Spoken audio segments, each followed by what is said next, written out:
So, hello and welcome to kind of a new series. It's a bit of a remake on Mike's original Mike Monday, but we thought rather than me talking about random things on Saturday and Mike talking about random things on a Monday, we might as well just do a crossover because we've got plenty of stuff to talk about. Why? So hopefully you'll stick with us for it and hopefully we won't be too boring. But we're going to start this with a Q&A. We hoped to film this on opening weekend at the Pleasure Beach, but we just didn't have time. We're a little bit busy. But we got a lot of questions through on YouTube, so we'll be having a look at my phone, reading these questions out. Not actually pre-planned what we're going to answer these questions, and I don't think Mike has actually seen half of the questions. No, so I've seen some of them, but not all of them. I'm just going to throw them at Mike, and I'm going to let him answer most of them. So, are we related from Theme Park Mad? No. No. His second name's Butt, mine the second name's Bickerton. He's from Manchester, I'm not. So, yeah, hope that answers that one. What ride would you like to see next at Blackpool Pleasure Beach? That comes from Louis Heppy. I hope I've got the name. Hope I've got your name right there. No. Max Spinner. Max Spinner? Yeah. Really? Do we have a win type thing? Fair enough. Or a Big Dipper. A Mac Big Dipper. Either of them. I'm easy on either. I like both ride types. So. Do you know what? I don't really know. If I was asked right now to decide what Pleasure Beach you're going to get next, I would actually struggle because I'm not really sure. If it's a coaster anyway. If it's a coaster, then it's one of them. It's going to be a Mac, isn't it? Yeah. You would think. I'd probably say that it'd be. I've predicted already that a Mac Big Dipper would happen, but that was when people weren't saying that Icon has been a failure. So it's hard to know if Icon has been a success or not. It's too early to tell, I think, at this point. We won't know whether it really has or not until this time next year when the accounts get published. Yes, exactly. So because if you have and it is all on Companies House website, so if you have a read through the annual statement, there is I had a read of it the other day. It's quite interesting, the summary of how the season went. Yeah. For Pleasure Beach, that will tell us realistically how it's gone, because that, for legal reasons, has to be real, honest and truthful. Yeah. So they can't lie. Yeah. Yeah. Not say they wouldn't lie, anyway. But they can't sort of dress something up. Yeah. They have to. It has to be flat. Yeah. To be honest, I don't think it was as busy as it could have been in the summer. No. But I didn't go every week or every day in the summer, so I don't know. And there was long periods of time last year where I'd stayed away because I knew it was going to be busy. I can remember going one day, I think it was Friday, but it was a middle of school trip season, and the main car, there was no parking on the main car park because it was full end-to-end coaches. Yeah. And when I say end-to-end, every inch of that car park you could put a coach on, there was coaches, bam, bam, bam, bam, bam, bam, bam. Yeah, that must have been busy. Bumper to bumper like that, it was even. Was that when we filmed the Pleasure Beach Experience Monthly in the Goldmine car? It might well have been that Friday. I can't remember. I don't think you were there. Oh, right, okay. So, but it was rammed. I mean, don't get me wrong, that's great because it wasn't great for me because it was busy. I didn't intend on going for a ride count. But for the park, that means the park's making money because all them kids will have been sent with 15 or 20 quid in their pocket that's going on all manner of tap that kids buy on trips to theme parks.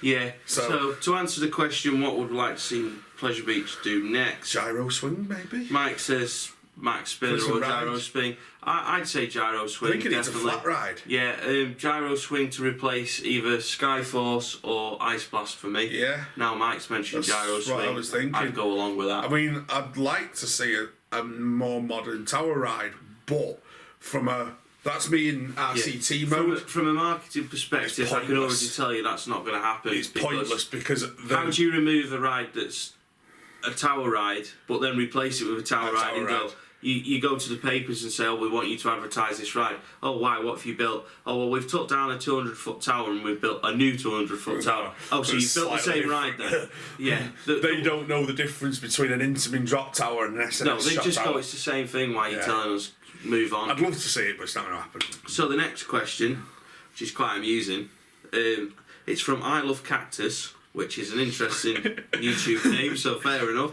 Do you like Blackpool Pleasure Beach? Yes. Next question. Thomas Makepeace. Where do you see Pleasure Beach in a couple of years' time? Blackpool. Blackpool. No, serious question. I don't think much will have changed. There'll be cosmetic changes. Yeah. I think there's going to be a steel coaster removed in the next couple of years. I'll get onto that further down. If the questions allow for the answer to come wrong, that's just me speculating, just off a few bits and bobs I may have heard along the line in the last 6 to 10 months. Maybe. I still think there'll be a certain arcade missing. Bolodrome's going to go at some point. When it'll be missing, I'm not sure. Yeah, it's going to go at some point. I still think that's where the next coaster's going, but I just think it might be a bit longer than what people are expecting. I no longer think a coaster's coming either next year or the year after. No, I don't think I originally thought it was going to be next year, but we'd see it by now. There'd be footers down. Something would be flat for a start. There's nowhere right now really to put it. I just don't see it happening. Don't see it happening for a long time. I hope it's not another 20 odd years. Oh God, no. No, because by then I think Charlie will be running PBE. So, yeah, I think we can move on because it's really hard to say at this point.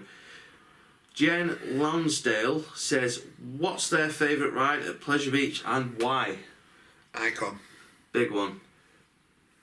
I think Big One's just winning it at the minute for me, because all through the closed season I was more excited about getting back on that than Icon, so I think it's just slightly above it. But as I've said in my top 10 video a couple of months ago, Big One's in a god tier. It just sits in there the whole time and go through phases where I need to go on it and I need my Arrow Hyperfix, and chomping at the bit to get back to Pleasure Beach and just have like 30 rides on that at some point. So Big One not. Icon knocks quite a lot of coasters down when it opened for me. Yeah. So that's my favourite. Yeah, I think Icon at the minute. I don't know whether the novelty might wear off, but I think because it's the start of the season and it's only running with the public on twice a week, I think it's a little bit crap at the minute. I think interesting to see. Maybe unfair. I just think it's not slow. It's not at full intent compared to how it'll be when it's open all day.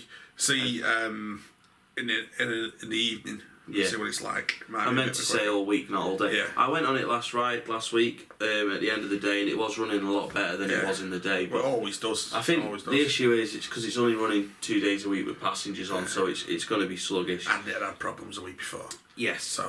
So the next question, Crispy 2009P.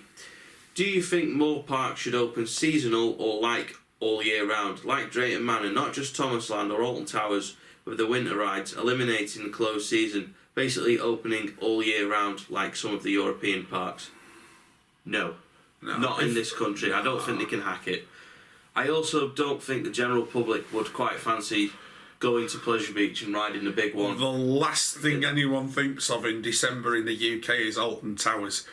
I think as well, this is pure. I don't know what it's like for other coaster channels, but purely from a PB perspective, December and January, maybe not so much January, no, November and December are the worst months on YouTube for us every year, without doubt. And that is because theme parks, for the general public, not enthusiasts, are just forgotten about. And then it's Christmas, This is it. New Year. And then that gets out of the way, and then people go, right, we're planning to go Blackpool, planning to go Towers, planning to go Drayton Manor, Thorpe Park, wherever. And that's when we start getting an upturn again in sort of views on our videos. Whereas in November and December, I'm always sort of looking at the figures and going, no one's watching. Especially when people are starting to think, this will be true of when we're abroad, of the videos we've done abroad, is people thinking, once you get to January, you start thinking towards your holiday in May, June, July, August. Yeah. And you start to get into that mindset. I know I did. I know I've got well into that mindset since mid-January of going to America in June. Yeah. And everyone gets like that. And then people start, as it gets closer, start researching things. Yeah. I don't think there's the demand there for full theme park seasons, year, like 365 days a year or whatever. I just don't think there's that demand there. I think there might be scope to run, say, Nickelodeon. I think there's scope for winter weekends. Yeah. I think there's scope to maybe run Nickelodeon Land. or South Park. I just think you look at the opening weekend of Pleasure Beach, there were so many issues that the park had to deal with ride availability. If them rides don't get the servicing that they get out of season and are open even longer, then you could get to May, June time, and you could end up with still not working. You could end up with rides closed. And the other thing I'd like to not really go down is the route that Disney go around with the ride rotation.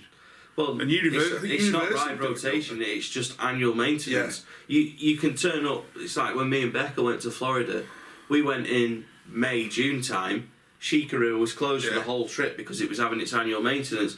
I don't want to get to this point where you go to Pleasure Beach in June, but the big one's shut all month because it's having its close season in June. I think it's a good question, but I don't think the demand is there in this country, and I also don't think it's something the parks need to deal with. The climate's not right either. I don't think climate's got anything to do with it. Phantasialand was -10 when we were there a couple of months ago, and it was absolutely packed. Taron had a 2-hour queue, but they live a different culture than us. Yeah. They're quite happy to go there. I think they're used to that weather. I think maybe winter weekends would work, but Pleasure Beach's winter weekends towards the end were never busy anyway. It was just us lot running around on infusion pretty much. Yeah, because it was new at the time, weren't it? So. Yeah, well, kind of.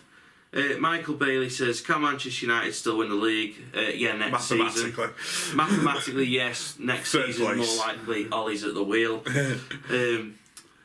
Next question is from the Attractions Guide. If you could remove one coaster at Blackpool Pleasure Beach, what coaster would it be and what would you replace it with? Steeplechase, out the door, replaced with a Mack Big Dipper. That's my answer. I think there's enough space. I've looked at Google Maps. I researched this answer. I wanted to see you struggle. I know what I'd probably at this moment in time. I know what I'd get rid of. This ain't going to be a popular answer. It's Grand National. Yeah. Because at this moment in time, I have very little urge, really, to go on it. In the way that a few years ago, I'd have been quite happy. A few years ago, I rewrote it and rewrote it and rewrote it on a quiet day. You just get off and run round. I was an expert at running round that corner and back up the stairs. Now I'm not even an expert at running, but that's beside the point. Plus, I don't think when I get off Grand National, I don't think I can run anymore. No. It's just, at the moment... so what would you replace it with?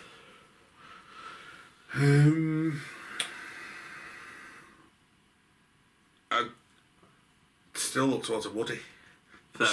Some sort of modern... Maybe Mind Blower type thing. Gravity Group Woody. Yeah. Maybe Mind Blower type.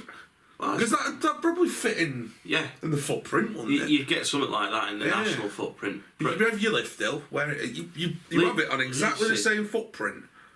But just a new Woody, basically. Yeah. Well, why Even not? if it's only a single track. Again, marketing perspective, it'd be a disaster. It'd be difficult, but... I think with a coaster, it's probably easier. But I'm going with this question of what would I do? Yeah, that's fair enough. Right, so I like this question, and it's probably best I answer this one. It's from I'm Addicted to Theme Parks. How did you build up such a good relationship with Blackpool Pleasure Beach and manage to do events with them and stuff like that? So I'm quite happy to take the lead on this one because I think it goes back as far as 2009 when Pleasure Beach Experience was started in 2009. In May 2009 it was, on the 7th of May. And I started it after breaking away from another Pleasure Beach site because I'd been the moderator or second in command on there for years, and then one day woke up and found myself that I'd just been kicked off the team for no reason, and I was like, right, okay then, I'll start my own site, and as they say, the rest is history. But at that time, the relationship between the fans of Pleasure Beach and the park was absolutely abysmal. You'd got Club Pleasure Beach, which is obviously what we're doing now. Club Pleasure Beach had a wonderful relationship with Pleasure Beach. All the other enthusiast sites did not have any relationship with the Pleasure Beach, and I'm not going to go into the details of that, but they didn't get on. I mean, as I came onto the scene as an enthusiast, was all enthusiastic, tried to get pally with certain people at the park who were just not interested in being pally with enthusiasts. It was like, just go away. We're not interested. You're on that Blackpool Pleasure Beach Guide website. We're not interested. I'd made a bit of an effort to try and sort of build a relationship with the park when I was helping with the guide. I was pretty much running the guide, really. I got an ERT for the guide sorted out, and we did that in 2008. And then we weren't able to do it in 2009, and that was partly why I was thinking of leaving the guide anyway. But then being taken off the team just made me decision easy, really. I was like, right, I'm going to start my own Pleasure Beach site. And from that moment on, I thought, right, let's try and build a relationship between the fans and the park. So by doing that, we have a forum where we're positive about the park, but fair with criticism, rather than going, this ride's shite, this park can do better, I know better than this, I know better than that, the staff are crap and all this. And that is what was happening on the guide forum. The Pleasure Beach staff were having pictures taken of them, they were getting abused online. Amanda Thompson and all her team were getting abused online. It was toxic when I think about it now, and I'm so glad that I moved away from all that. And rules were being broken left, right, and centre. They were, and even we did it at points. Yeah, but the thing is as well, I'll point out on that one, we were young and stupid. Yeah, we were. We were 19, we were 18, 19-year-old lads. And to go back to the point, now when I started PBE, I wanted to build a relationship with the Pleasure Beach where I thought, I want the next generation, our generation of enthusiasts of Pleasure Beach fans, to get on with the people at the park. And I'm not saying that we were solely responsible for building that relationship, but I think we did a big part of it. And a lot of that was what I got accused of arse kissing the Pleasure Beach, and it wasn't that. It was being sensible with feedback and what we posted on the guide, and not on the guide, on PBE. And it was just the way that we sort of tried to build a new relationship. So we actually put an event together at the Pleasure Beach in 2012, for July 2012. And it was just a total random idea that I had. I thought, let's have a big one ERT, see if we can make it happen. So I got in touch with the park, had a meeting in February 2012, got told Club Pleasure Beach is coming to an end, they're going to need someone to take over it, or it's just going to fold, or something like that, someone else is going to have to take over. So I was like, well, I'm not really interested in taking over Club Pleasure Beach, I just want to do one event, get our lot on the big one at the time. And it was just people like me, you, Ash, Dan, and we didn't really know anyone else that would do it. No, it was just really a case of... It was really the big guide, wasn't it? Yeah, it was. It was just getting the old guide members that we got on with and who had sort of been behind what I was trying to do with Pleasure Beach to get on that ERT and just get that relationship like that. And it worked. And also a good friend of mine, Mark, was then in charge of corporate at Blackpool Pleasure Beach, the corporate side of it. And me and him always got on anyway, because before he did corporate, he was in ticket sales, so we got on anyway. And then I remember going to the meeting at Pleasure Beach for the first ever event in July 2012. This is a long way after the February meeting, of course. There's been lots of negotiations, and I went to the meeting, didn't realise I was meeting Mark, met Mark in that meeting, and I thought, yeah, this is going to be perfect. But in the meantime as well, the old Club Pleasure Beach owner got in touch with me and said, look, I haven't got the time to run this anymore. I've got a really important job away from Blackpool and I'm doing stuff abroad. I need someone to take over Club Pleasure Beach. You're the outstanding candidate. You're the biggest Pleasure Beach fan that I know that is going to be able to do this. And I thought, oh no, I didn't think I'd be able to do it. I've got to be honest. I remember sat up, I was on holiday with my parents and my brother, and I sat up all night thinking about what should I do. I was like, do you know what, I'm going to do it. I'm going to give it a go. Best decision I've ever made, really, especially with theme park stuff. And the relationship from that first event that we did as PBE in July 2012, things just went perfect from there. They just went perfect. Every event that we did with Mark was perfect. Everything just went absolutely perfectly fine, and there was no issues ever. None at all. And it's like there was one time we had an ERT on the big one. The big one was having technical issues. They didn't kick us off it. They just said, right, guys. 2 hours we were Yeah, it was like 2 hours in all, the ERT. They were basically said, right, guys, stand in the air gate so you can stay on the train, but you're getting stopped on the lift hill. We're rechanging the wheels on some of the on one of the trains. Both trains, and they ended up doing a wheel change on most of the wheels on both trains. But they just said, yeah, carry on with your ERT. They literally stopped the clock and said, right, you can do whatever you want, go for a brew, sit on the ride, sit in the station, come back, and then we'll get on with it. And it was brilliant. But yeah, it came about through hard work, lots of communication, lots of coverage of Pleasure Beach, similar to how we do now, but it was in pictures rather than videos. Yeah, it was all forums back then. Yeah, and it was just forum content, but it was just a case of Sit for hours. Like maintaining sensible communication with the park and sensible feedback. And yeah, I know it was a long-winded answer, and I could probably go on about that for years. Something I could probably talk about in a video on its own, but thanks for the question. I appreciate being able to talk about that. So I'm going to have to unlock my phone after that. Next question. I think we might have answered this one. Do you miss winter openings? Yes and no. Yes and well, not really, because rather than going back, and this is what we used to do. We used to go Pleasure Beach every single week, without fail. But we opened up to going elsewhere.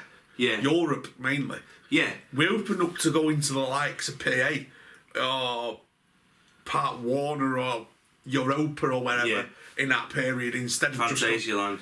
instead of just going Pleasure Beach every week. Planet RJ asks, if you could bring back any ride except the Wild Mouse Pleasure Beach, what would it be and why? Log Flume. Virginia Reel. There we go. Fun Fair Crazy. Which park is your best? Blackpool Pleasure Beach or Thorpe Park? Blackpool Pleasure Beach. Pleasure Beach. Yeah. Don't mean anything against Thorpe Park. No, it's nothing against Thorpe. Pleasure Beach. It's 200 miles away. Pleasure Beach is my favourite park in this country, regardless of anything that's been said lately. HG Football. Not sure if either of you have already told us this, but do you prefer an LSM launch coaster or hydraulic launch coaster? Hydraulic. Helix is my favourite coaster, and it's not hydraulic launch. No, but I prefer a hydraulic launch. I prefer Helix for the overall experience. The thing I like about the hydraulic launch is that if you were purely judging it on launches alone and nothing else, then it's going to be hydraulic, because you take Top Thrill Dragster's launch over Icon's launch all day long. Well, your most logical one comparison there would be Top Thrill over Red Force. Yeah. Wouldn't it? Because they're similar-ish speeds. Expedition Coaster asks, what do you two think would be the best roller coaster in the world? Well, in my opinion, Helix is the best roller coaster in the world. Batman. Being an invert Batman, the Batman clone. Yeah, fair enough. But that's of what I've been on. If you could move any theme park, amusement park from another country to England, which park would it be? This question's from Sam Howard. I don't think I would. I don't know, because PA would lose something. I like Portaventura because of its location. Yeah, PA would lose something not being 40 degrees. Yeah, I like Cedar Point because of its location. Leesburg again, I like it because of its location. That's one of the big things I like about it. Helix on the cliff side is just amazing. I need to stop talking about Helix. I'm sorry. Yeah, I think a lot of parks, I've got a character about them because of where they are. And if you start taking them out of that environment, I think they lose something. Yeah. I don't see Pleasure Beach working in Spain. No. I could see it working in America though. Yeah, partly because again it's got the sort of there's something about the crap weather. Something British, very British about it. There's something about being on the big one in pouring rain and why we're on an 80-mile-an-hour ride when it's pissing it down. But there we go. There's something about that in the standing in a queue for 3 hours frozen to the bone. Pretty much. Being drenched. Next question is from Nathan. How did you guys all meet? Well, I met Mike at Manchester Piccadilly with a mutual friend of ours, Dave Stone. Yeah. We met Dave at, Dave introduced me to college. Mike. Yeah, I knew Dave from Coaster Force. Yeah. So that's how we met. And we met Becca through Pleasure Beach Experience. Pretty much everyone. And we met Mullet through Pleasure Beach Experience. Yeah, so that's... Well, pretty much everyone we go through. PBE. Yeah. Pretty much. There's one person that goes to events that I know outside of Pleasure Beach Experience, and that's from having brought him there. Yeah. Sort of said, look, I think you'll like this. Other than that, just about everyone I knock about with, and I say knock about in a loose term of the word because we turn up at Pleasure Beach every other week and say hello. But everyone I know pretty much there is. So Alex Carr asks a question which we have answered in Pleasure Beach Experience Monthly, which is coming on the channel in a couple of days. It's which 3 coasters we're most looking forward to in America. So I think we've covered that in PB Monthly. Yeah, so length. Thanks for that one, Alex. Yeah. Also from Alex, we've got, what do you think of towers getting rid of single rider queues? And what do we think about single rider queues in general? I think it's an absolute disgrace. Best idea known to man. It's an absolute disgrace that they got rid of them. Yep. Because now they have more empty seats than ever. The Merlin Parks got rid of single rider queues for cost cutting and no other reason. It's so they could take a member of staff off the ride. Very much like why they've started to take the baggage areas away from 13, Smiler, because now you have to put stuff on the station rather than leave it in a baggage hold, which is a pain in the backside. You have to pay 5 members of staff to do it. Yeah, so it's cost cutting. And it'll happen on Wickerman sooner or later. Oh yeah, no doubt about it. 3 or 4 years, it'll happen on Wickerman. It's only not happening because it's a new coaster. But yeah, single rider queues are our best mate. Yeah. Especially on, I tell you what, the classic example for me is the Smiler. If we're there, he don't like the Smiler at all. I'd rather go and eat chicken in the chicken place by Oblivion. Well, half the time I could have been on the Smiler and you'd still be in the queue for it. Well, yeah. The last time we were there. Yeah. But he don't like the Smiler. I'm pretty indifferent towards it. But I do every now and again like to ride it in the hope that either I get the smooth wheels. Apparently they do exist. No. I'm not entirely sure, but no. either get the smooth wheels or to see if that kink's been ironed out of the track. No.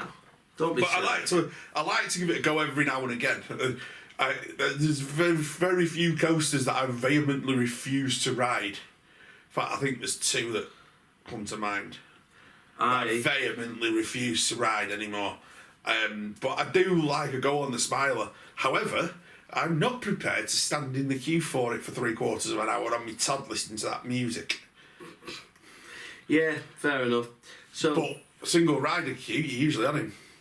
Favourite B&M coaster, you've answered that. Batman the Ride. For me, oh dear. Cumber? I don't know. I'll get back to you on that one. It's in my top 10 video. I've just put the plugs on.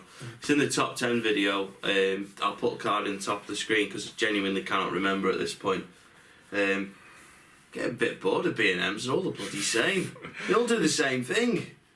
I'd rather... When they do it well. Yeah, they do it well, yeah. They do, but... That's why I like them. They're very similar, all of them. They're great coasters, to be fair. They're all very good, very well made, very smooth, very intense, but... just bored because a lot of them have this. Batman, Dragon Khan, probably Shambhala. So many of them have the same or similar layouts. Oh, I do like Phoenix. Phoenix is good. Any plans to ride Hyperion at Energylandia this year? Not this year. I'd like to, but I doubt it. Not this year, but it's on the... I'll probably wait for the RMC to open next year. Possibly, yeah. It's on the list. It's just finding no time. possibly about it. When they open that next year, I'll be going. Just finding time, isn't it? Yeah, well, we'll find time next year. Most anticipated ride for 2019, I think we covered that. That's America, innit? Yeah, so again, like the question from Alex Carr, that'll be covered in the next episode of PB Monthly, which will be out on the channel probably on Saturday. I will just have to get a shift on with editing it because we filmed 30 gig worth of footage for that video, and I don't even know how. So, yeah. 4K is how. Yeah. What would you recommend, and how do I go about joining a roller coaster appreciation club and becoming obsessed with them? Join Pleasure Beach Experience on all of our events. That's the best advice I can offer. Check out our events playlist on the channel. This question was from Stuart McHale. Check out the events playlist on the channel. There's lots of videos from our Coaster Club events. Everyone's welcome. The only restriction is you have to be over 16. And if you're under 16, if you attend with your parents, that's fine. Yeah. So as long as you're with an adult, that's the main thing.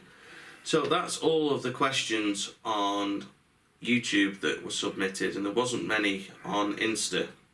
So I'll quickly go through them if they're not already ones we've covered.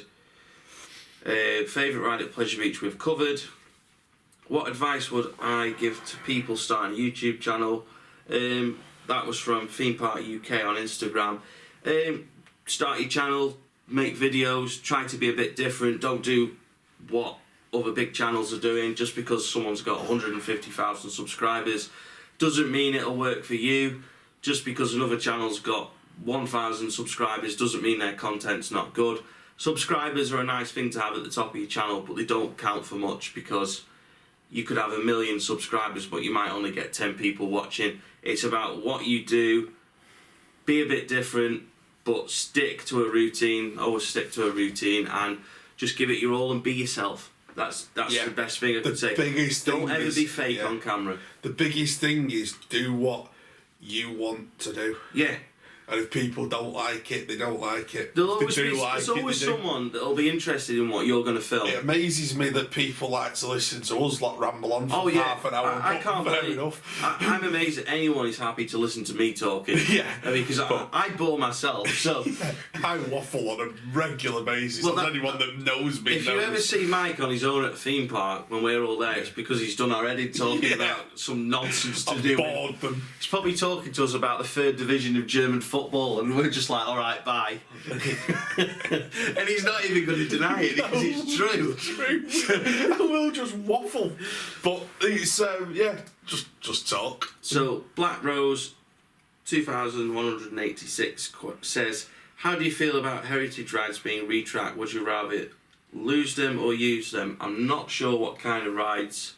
It's difficult to say because some rides do need replaced. As an example, Robin Hood, Wallaby Holland was in dire need of doing something happening to it. Wasn't really what you call heritage though, was it? No, it was quite true. a newish ride, weren't it? Yeah, it just never worked I suppose heritage rides would be like Grand National, Big Dip. I'd love to see them retracked, just not RMC'd. Just I think maintained. Yeah. It's probably the best word for it. Yeah, definitely. For a question from Ferguson 2002. Oh, you'll like this one. What did you think of the seating and restraints on Taron? Awful. Uncomfortable. Rotten. They felt like cheap, horrible dentist chairs or something like that. I'll tell you, this is why people are amazed that I've been on Taron and it's not my number one. I'll tell you why it's not my number one. Because I feel like I've got to sit in a very certain position and hold myself in a very certain position for it to not hurt me. The biggest thing I had when I come off it that I felt the first, I don't get me wrong, it's a great coaster, but the seat is just so narrow that it's, anyone who's got reasonably sized shoulders will have probably had this. There's no backrest here. There's no, if anyone who's sat in a max seat knows that you could fall asleep in them. They're that comfortable. Oh yeah, max seat's so comfortable on your shoulders. I mean, because Icon's got the same sort of ejector twists. Yeah. That Taron's got, and Icon's so comfortable, but Taron just wrecked me back because the whole, I felt that my whole upper body was so open. Yeah. That it just threw me. Yeah, I know what you mean. I don't think the restraint's very comfortable. I like the fact it's got a lap bar restraint, but I think the design of it, I think compared to Mac, good. The Intamin trains on Red Force and Taron compared to like Mac and Helix and Icon's trains, they're awful. Yeah. Absolutely awful. Yeah, that Icon Media Day when we didn't think I had to sit on a normal seat. Now, bear in mind, I'd only been on the fat seat at this point on the back row because it was first week it had run. And I needed to go on a regular seat for the camera for the BBC, and we didn't think it was going to happen.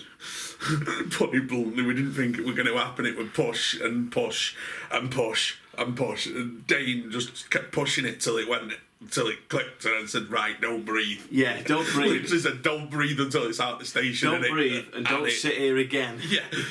Well, we're all right after that. It was all right with tracky bottoms on, but and it was. I've been pinned into Icon and it's really comfortable. Funnily enough, the seat I actually find very slightly uncomfortable is the back row on Icon, because there's something about the back row restraint that's like some sort of bar on the bottom of the restraint, and the airtime smashes on my thighs.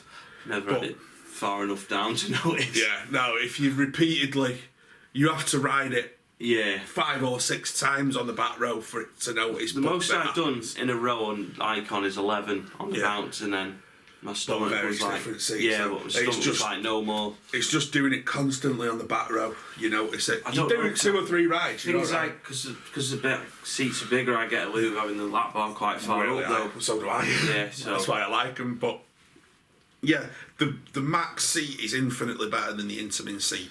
Yeah, always have been. Just one little thing. The reason we've just done a little transition between Mike talking is because we actually ran out of memory cards. So we talk that much. We're talking previous comment about rambles. Yeah. We're going to rename the series to Scott and Mike Talk Nonsense for Hours. And we'll think of a more catchy name, or just something like Big Boys Talk Crap for Hours, something like that. Yeah. Something very silly. Anyway, so moving on from 46233 Sam. Is it time Pleasure Beach had a museum? I, for one, would find it very interesting. They kind of have. The whole park's a museum. Yeah. No, they kind of have. If anyone's ever been in the education centre, it's got every relic known to man in there. It's got an original Zipper Dipper car, an original, was a Velvet Coaster car, isn't it? But does it have an arrow wheel? Probably. It's got an old auto scooter, which is the old, very original Dodgem cars. There's loads in there. There's a model of the PlayStation. Yeah. And the model of the bigger one. But yeah, they have kind of got one. It's not really official. Yeah, the education centre is brilliant for that. Yeah, it's really good. I think we've got some pictures on the model of the park. Yes, there's some pictures on PV Facebook. Yeah. If I can dig them out, I'll put them over. Well, we'll do another one of the event that we did in there. What was that? A bottle of Coke. I thought you broke something. Yeah, we'll put a picture up if I can find any on the screen, and it'll hopefully I'll be able to find them. It was a long time ago. We should be able to find. Hopefully, we've got the group photo of us all sat in the Velvet Coaster car. Yes, we have. So the next question is from Amura White Demon. How do you say that? Amura White Demon, I think. Yeah. Apologies for not getting that one spot on. You feel very strongly against RMC of Blackpool Pleasure Beach wooden coasters. Would you be okay with our GCI retracking them? I think Pleasure Beach are quite capable of doing it. Yeah. It's been passed from generation to generation to generation. I will say this now, because having been in there, and I've seen it, and I've seen the guys do it, they have the most skilled carpenters you have ever seen. Yeah. We had the fortune to go and see this the other week in the carpentry department at Pleasure Beach. We saw the lot, didn't we? We saw everything. And my God, those guys know what they're doing. Yeah. They really do. They maintain those coasters so well. Bear in mind they're all 70, 80, 90-year-old. Not the workmen, the coasters. Yeah, but that skill's also... It's been passed down from generation to generation. Yeah. The thing that I'll say is, if they had more time, they would retract them themselves. Yeah. They would do them all. I mean, they've got so much care and love for the wooden coasters, which is why they're still going. But they don't have the time to do it. They just don't... There's been so many cuts in that department at Pleasure Beach over the last 10, 15 years. They just don't have the budget to do it. They don't have the time. Time, budget, workforce, they haven't got it to do it. Which is a shame, because I'm pretty sure that they'd probably like to retrack them most years. Yeah. But they just haven't got the time for it, unfortunately. No, they do a very good job of... I mean, I've seen them literally replace rails there and then. Yeah. I have seen them, because anyone that's ever seen the track on the Woodies at Blackpool, it's a series of layers of wood with a thin metal layer on top that the wheels run on. And I've literally seen them do a rail there and then because one lifted on a track walk. I've seen them do Grand National. Yeah. As it's come out of the station. Yeah. I remember seeing them. We literally stood there and watched them late night riding a couple of years ago, 2 years ago now, late night riding. They literally closed the ride for an hour, repaired that corner, and it was back open. Yeah. And it was completely fixed. Yeah. It was completely fixed. But it's amazing watching them work. Yeah, it was. If you're a bit of a coaster nerd like what we are, anyway.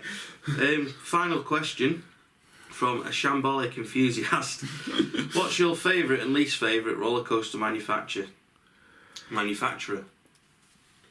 I'm going to put 2 forward for my favourite. No, one's only allowed. No, I'm joking. Vekoma and B&M.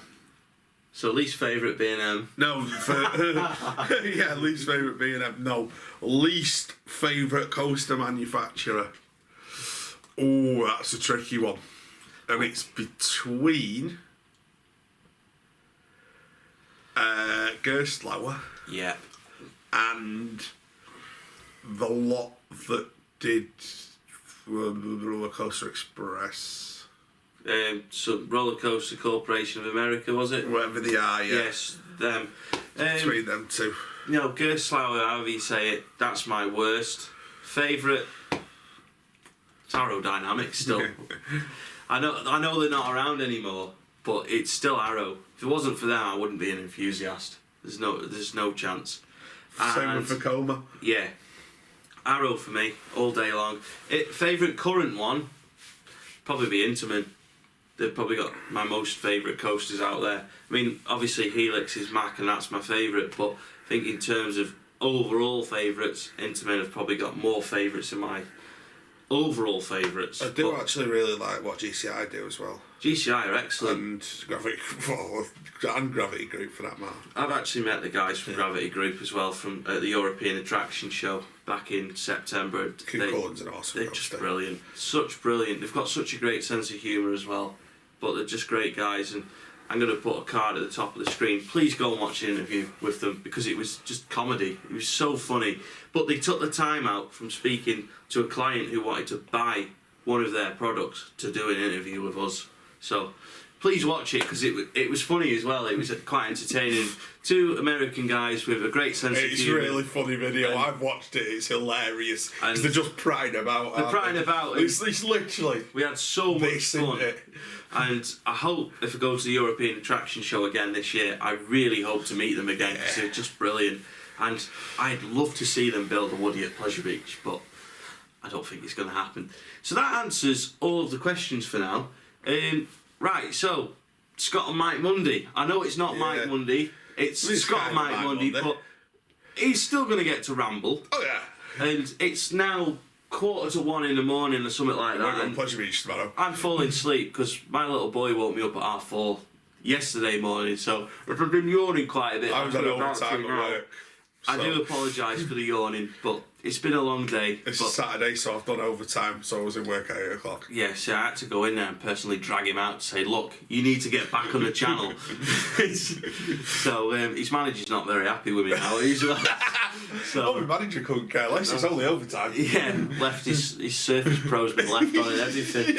So, big list of callers waiting, so on Monday morning he's going to get earache. Waiting on Monday morning, they're all there all the time. Yeah, so on a serious note, we're going to be doing this now for quite a lot of the season. We're going to be talking about...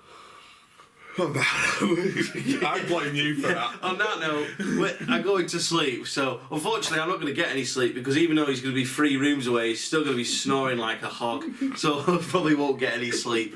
But yeah, please let us know in the comments what you thought about this video. Keep an eye out for PBE Monthly coming on Saturday, hopefully. Also, keep an eye out on Backseat Blackout as well, because I've done a video with Chris from Backseat Blackout.